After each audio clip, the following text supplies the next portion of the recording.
तो आज हम अंडरस्टैंड करते हैं क्लासेस और ऑब्जेक्ट। पहले हम क्लास को अंडरस्टैंड करते हैं।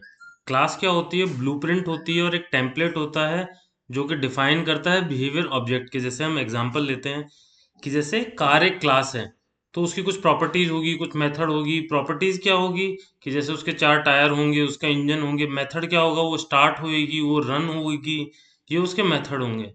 और उनके ऑब्जेक्ट्स में हम और देखें तो जैसे फोर्ड की कार होगी या टोयोटा की कार होगी। क्लास ऑब्जेक्ट ओरिएंटेड प्रोग्रामिंग में बहुत इंपॉर्टेंट कंसेप्ट है। क्लास के बिना ऑब्जेक्ट ओरिएंटेड प्रोग्रामिंग में कोई भी प्रोग्राम रन नहीं हो सकता। क्लास का सिंटेक्स क्या होता है? पब्लिक क्लास, क्लास नेम, और हम उस क्लास के अंदर वेरिएबल्स डिक्लेयर कर सकते हैं, मेथड डिक्लेयर कर सकते हैं। ये बेसिक स्ट्रक्चर होता है क्लास का। क्लास को हम और डिटेल में अंडरस्टैंड करें तो ऑब्जेक्ट्स क्लास के इंस्टेंसेस होते हैं, मतलब रियल टाइम एग्जांपल। या हम अंडरस्टैंड करें कि क्लास क्या है? एक ब्लूप्रिंट है किसी मकान का, और ऑब्जेक्ट क्या है? उस मकान की एक्चुअल जगह। पेपर पे बना हुआ जो डिजाइन होता है या स्ट्रक्चर होता है, वो क्लास होती है। और ऑब्जेक्ट क्या होता है? जो एक्चुअल मकान बन गया फिजिकल मेमोरी स्टोर करके, वो हमारा ऑब्जेक्ट होता है। क्लास में क्या क्या चीजें होती है? एक डेटा होता है जो उसके एट्रीब्यूट्स होते हैं, फंक्शंस होते हैं, ये क्लास के अंदर डिफाइन होता है। सेम इसी में कार क्लास होती है और उसके बहुत सारे ऑब्जेक्ट्स हो सकते हैं। अब हम ऑब्जेक्ट्स को अंडरस्टैंड करते हैं। ऑब्जेक्ट क्या होता है? क्लास का इंस्टेंस होता है। ये रिप्रेजेंट करता है उसकी स्पेसिफिक एंटिटी को, और जो उसका कंसेप्ट है क्लास का, उसके बिहेवियर को रिप्रेजेंट करता है। अब हम इसको अंडरस्टैंड करें तो ऑब्जेक्ट मेमोरी भी लेता है। जब तक क्लास होती है तब तक फिजिकली कोई मेमोरी नहीं होती है। जैसे ही ऑब्जेक्ट क्रिएट होता है तो उसकी एक फिजिकल मेमोरी हो जाती है। सेम एग्जांपल, इफ किसी मकान का ब्लूप्रिंट है तो वो उसकी क्लास है, और जो ऑब्जेक्ट है एक्चुअल मकान, जो फिजिकल जगह पे वो मकान बना है, वो उसका ऑब्जेक्ट है। अब हम इस एग्जांपल से भी ऑब्जेक्ट और क्लास अंडरस्टैंड करते हैं कि जैसे क्लास है एक स्टूडेंट।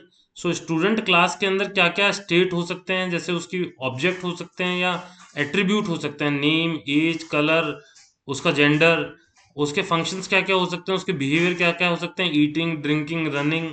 अब उसके ऑब्जेक्ट क्या क्या हो सकते हैं रियल टाइम में? जैसे एक स्टूडेंट है जॉन, वो इस स्टूडेंट क्लास का ऑब्जेक्ट है। एक स्टूडेंट है सोफिया, एक स्टूडेंट है लिली। अब ये सारे के सारे सेम चीजें शेयर करते हैं। उनके पास उनकी कोई एज होगी, उनका कोई कलर होगा, उनका कोई जेंडर होगा, और उनके अपने अपने फंक्शंस होंगे। कोई ज्यादा खाता है, कोई कम खाता है।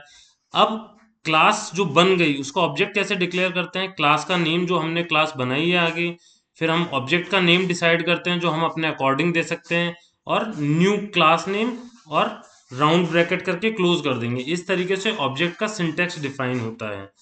अब इसका हम एक प्रैक्टिकल एग्जांपल करके देखते हैं।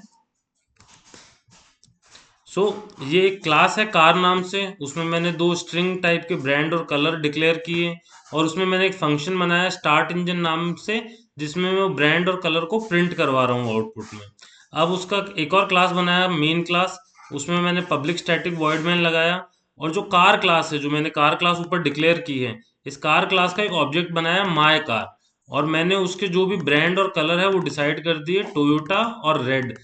अब माय कार डॉट ब्रांड से क्या होगा? माय कार के ब्रांड और कलर डिसाइड हो गए, और फिर मैं इसी ऑब्जेक्ट का यूज करके मैं इस फंक्शन को कॉल करता हूँ स्टार्ट इंजन नाम के। तो जैसे ही ये फंक्शन कॉल होगा, जो भी मैंने उसके वेरिएबल सेट किए वो वेरिएबल यहाँ पर प्रिंट हो जाएंगे। अब इसको अपन रन करके देखते हैं। सो इसमें स्टार्टेड टोयोटा आ गया। स्टार्टेड इस ब्रांड में जो मैंने वेरिएबल सेट किए थे टोयोटा, वो टोयोटा प्रिंट हो गया। स्टार्टेड रेड, स्टार्टेड, और कलर के अंदर जो कलर सेट किया था रेड, वो प्रिंट हो गया। ये एक तरीका होता है कि हम सिस्टम में क्लासेस कैसे डिक्लेयर करते हैं और फंक्शंस कैसे यूज करते हैं।